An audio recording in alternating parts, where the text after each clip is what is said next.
জিবরাইলকে বলে, জিবরাইল, আমি আমার বন্ধুকে খুশি করব। খুশি?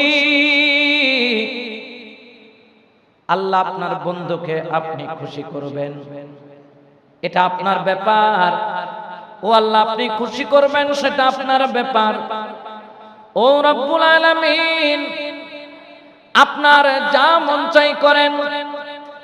আল্লাহ বললেন, বন্ধু কেমন ভাবে খুশি করব?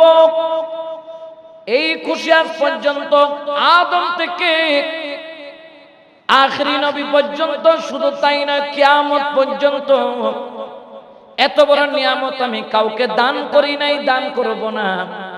এরকম একটা খুশি আমার বন্ধুকে আমি আল্লাহ করব। সুবহানাল্লাহ বলেন।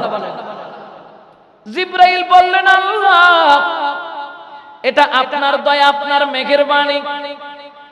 আল্লাহ বললেন, তাহলে জিবরাইল যাও, আমার বন্ধুকে বলো, বন্ধুকে বলো আমি আল্লাহ খুশখবরি দিলাম, আমি আল্লাহ জানাইয়া দিলাম।